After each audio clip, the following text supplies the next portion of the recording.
guys, what's going on? Hey, remember, trigger warning times 100 million. Allegedly, these are my thoughts, my opinions, my theories, my speculation, not to reflect on the channel. Allegedly, it's all me, guys, all me. But I did want to bring up something in the Sebastin Rogers case. You know, the missing teen out of Hendersonville, Tennessee, went missing on February 26th. Some people speculate the 25th, one of those days.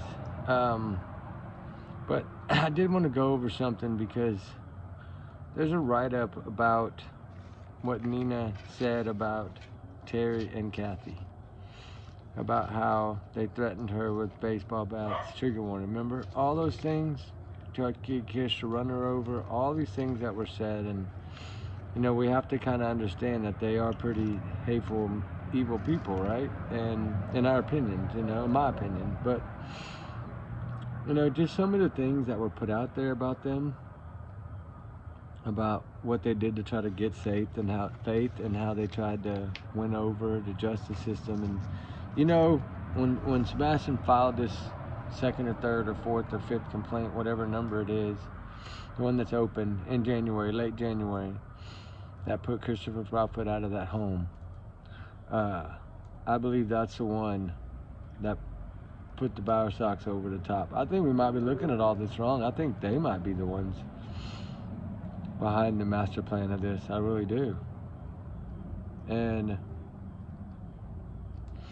that would make their alibis check out, where if she was home on the phone and maybe she locked Sebastin out of the house knowing that they were going to come and get him, and then he didn't work as planned, so then she had to go out there and take him out there and then come back to the house. That's why it looks like the person came back to that house in the Tinkerbell video. I don't know, it's just a thought. I'm just putting it out there. I'm wondering if they're the ones that picked this kid up and drove him wherever they drove, took him, because you know they went to Alaska, so you could have put that boy anywhere and have more time somewhere else versus being rushed in the lower 48 in Tennessee, right? And a lot easier if you have time to do something than if you don't have time. But we know that court case, Chris would have never got Faith, ever. Sebastin had, you know, had finally spoke up and couldn't handle it anymore, and CPS kind of failed him. I feel like, I mean, they did their part if they did get Chris out of the house, but he was still sneaking back in. So I think they should have been doing checks every day to make sure he wasn't there. I know they can't do that, but I'm just saying, you know, there's just so much that I was kind of reading some of that stuff that was out there about that, and it really bothered me. And then, you know, the thing about Chris trying to get Seth to take over Sebastin and take him with him, that would have helped. That would have eliminated that would have put Chris back at home, right? If Sebastin was gone, then he could be back home. He would just be ordered to probably be away on the weekends that Sebastin would be there. And I'm wondering if that's why he was pushing it. It's all kind of making sense now, that the stinky socks and the stinky feet might have worked together. I'm sure they did work together, but I think it was all the mastermind of the Bower Sox. She told Chris what to do. We know that. He listened to everything. He's the only one, the one that he defended. He defended her to the end in the beginning of this. But the Alaska trip was planned far in advance. So was this planned far in advance? Was this planned, and they picked that date because that's the date that meant something to Katie, the 26th, right? When all the stuff that she's done in her past has been done. Y'all all know that I ain't got to tell y'all that part, right? I'm just wondering, it's something to think about, because remember she said that they, on the 25th, that they went and picked up Chris's sister or kids or something like that? Were they just trying to orchestrate everything and set up all this to make sure everything was planned and done, and they did all this stuff to burn the day out and make Sebastin have a good time before 3:10 a.m. was going to come? I don't know, it's got me thinking now, because you know, trying to put two and two together. I was trying to figure out how could they have got that search warrant on that landfill so quickly without seeing something on camera, having some kind of proof, some kind of serious evidence. I don't think they could have done that. And I know a lot of people are speculating about the cans. You know, they don't move the cans, but in that particular, those older trucks that have the arms in the back, you do have to roll the can up to the back of the truck. Somebody has to roll it up there, and then the truck does the rest, but you have to roll the cans up to the back of it where the lights are. Unless it's the side arm, then you don't.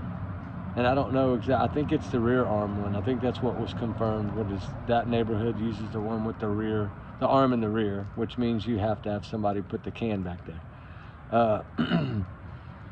But that's their only job. It's grab the can off the curb, pull it around to the back, they hook it right by the claws, hit the button, it picks it up, dumps it, then sets it down, they put it back. So yeah, they would have been able to see if the cans weighed differently, I believe. But was that a decoy, right? Did they throw extra heavy stuff in there on purpose, or did they find something at this landfill? And they just didn't find what they wanted, and that's why they felt like they were disappointed in the outcome. But they were looking to bring closure to the family. That's what was said in that landfill search, right? If you notice what he put at the bottom. The TBI, I mean, Sheriff, it's Sonny, the Winchester or whatever, that guy. He's the one that put down there at the bottom of that, underneath the landfill search thing, that I read to y'all last night. And I'm just curious, guys. It's got me wondering. Like, could this be a whole different way? I mean, it would make sense for their alibis if Terry and Kathy did it. Their alibis would have checked out, probably. I mean, that would throw my other theory out the window, which I really believe happened. But this is another thought that we have to think about, right? Think about all avenues. And I'm just wondering if maybe, you know, their trip was planned way in advance. You know that, for Alaska. It was a work trip or whatever, so it was planned in at least a month in advance. If not more. So they already had that planned for that date that they were going to leave. And so, I mean, I don't know, it's crazy. Like, they could have, I don't know, this kid could be an Alaska, guys. I hate to say it, but it's possible. I mean, it is possible. And I know I thought that in the beginning, but man, I mean, are we just missing it all, right? That's what I'm thinking now. I'm just, because of everything that I've been reading from the TBI and how they change the alerts and how I'm just wondering if we're missing this altogether. And it's those two that are the masterminds. And Katie and Chris just went along to keep Chris out of trouble, keep him from losing faith. Man, it sure is possible. Because I know he did say some pretty evil things to Nina. Terry did. About the baseball bat and some other things. And then trying to tell him to run her over. I mean, there's a lot that was said that wasn't, you know. That takes a different brain and a different way of thinking. That's evil money and power. And you feel like you got Ellie in your pocket. And you're going to use every avenue to get this child away from the mother. And it just bothers me because, you know, a grandma should want their grandchild to not be around abuse. Okay, if you know that he's doing this to Sebastin, you know he's going to do it to the other ones. So what's the difference? You're okay with him getting CPS call for both kids? I mean, God, it doesn't make sense. I don't know. I'm stuck on this. I'm trying to understand why they changed so much. What they found in the very beginning to make them put out that Amber Alert the first time at that 11/17, I think. They said due to finding something in the search. That's why they upped the alert. So does that tell me, I mean, we know they probably had the cameras right away. That's probably the first thing they went to. So did they also have traffic cameras to see where Katie went? Is that showing something? Did they get something off of those traffic cams from wherever she went for the 38, 39 minutes she was gone that morning? You know, I'm sure they pull cameras everywhere because they knew she had been riding around. So I'm wondering if they did find something and they're just, you know, that's what changed their momentum in their direction so fast. I don't know. Something. Because, I mean, they did a wonderful search. We know that. They did that 5 mile area, they did search it good. It looks like on their maps that they put out, it does look like they did a really good job on it. So, they had a lot of manpower. I know that. I'm just trying to figure it out, what it could be. Is you know, they always say that it's going to be something you least likely think about. Well, if we least likely think about it, then that would make sense. They're the ones that left town before the other ones left town. They left town pretty much right after. Makes my brain rattle, guys. Try to figure it out, right? That's what it's about, trying to figure it out. I'm just trying to see. I mean, I know they're capable of doing it because we've seen how they talk to people. They are capable of doing it. I think Terry for sure is capable. The way he jumped out on JLR and jumped out of that car like he is not a very nice person, it looks like. I mean, I don't know him personally, but I'm just saying from what we've seen and some of the things that he said in his outbursts. But man, it wouldn't surprise me though. I'm sure y'all are thinking too. It wouldn't surprise y'all either, I bet. Because now it's like they're still not saying anything, but the other two now are trying to flip the tables and try to search and put out a little clip showing them searching with the PI when they're making fake videos. I mean, come on. We can't go by that.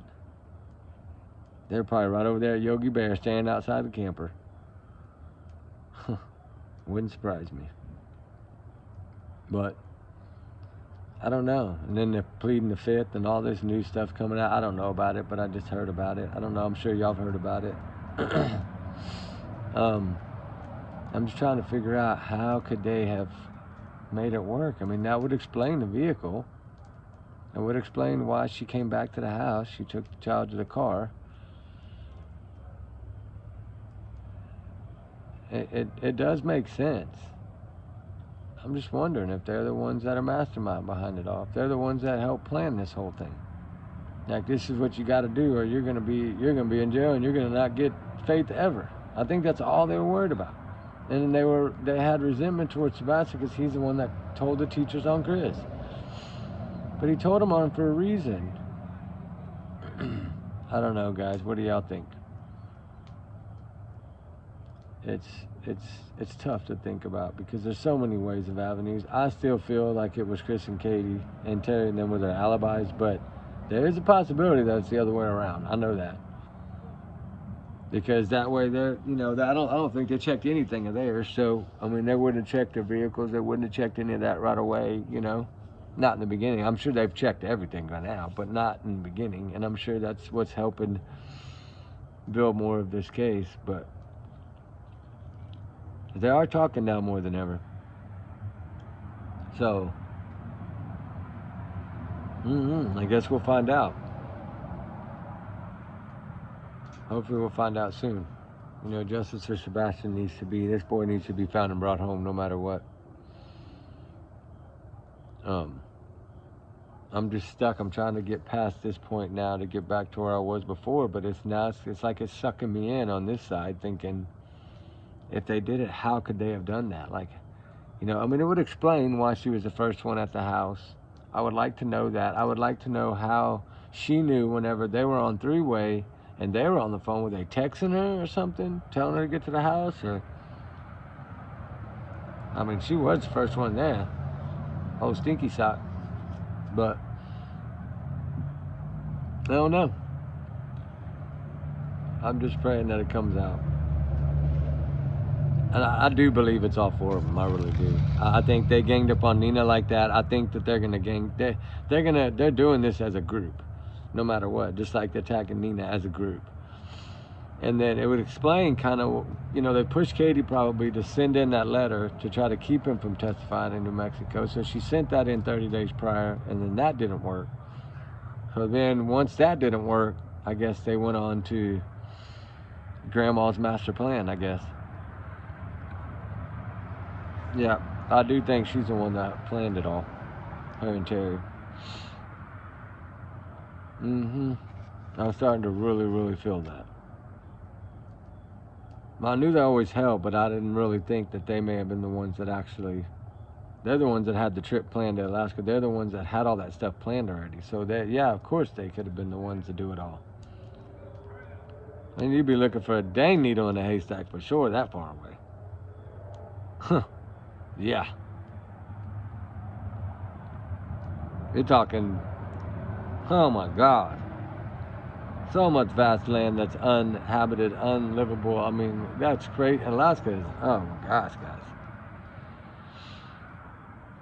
Yeah, that's... I mean, there's not even hunters that cover all the areas out there. Wow. It does get me stuck on a spot. I don't know, guys. It does. Y'all think about it. I'm thinking about it. Y'all think about it. I just feel somehow, some way that these two might have been the whole mastermind. And we've been looking at the wrong two the whole time. Not looking at the wrong two, but I'm saying instead of focusing on those two, Granny and Grandpa, like we maybe should have been focusing. Because, you know, if we can get one of them to break, then of course it's going to trickle down, right? I mean, they're all four involved, in my opinion. Somehow, some way they are. And now I'm thinking more the lines that they did actually take this child, the grandparents. I do feel that Kathy and Terry did. Wow. And that sister might even have been involved too. Wow. And that would explain why that they're saying, that TBI was saying that he was seen the morning of the 26th. Maybe she did. Maybe that's where she actually went. Maybe she did do this that early in the morning, and I don't know. Maybe she had help. Maybe that car dropping somebody off wasn't even her at all. Maybe it was somebody coming to her house to help her. That's why, maybe. I don't know. It's just, it's so many things now to think about when I started flipping it this way, but I don't know. We'll figure it out, guys, together, right? Remember, allegedly, these are my opinions anyway. Trigger warning. I'm going to take a break because I just got home and I need to shower, but I'll come back later and do another one, guys. Got a good fire tonight, so I can do plenty, but I need to eat. I'm starving, so y'all have a good night, and we'll talk to y'all later on, guys. Justice for Sebastin Rogers always. Pray for all the missing and all the voiceless. They need us too. All of them need us, guys. All right, justice for Sebastin's a must. We got to find this boy and bring him home. Y'all have a good night, guys. We'll talk soon. All right, bye.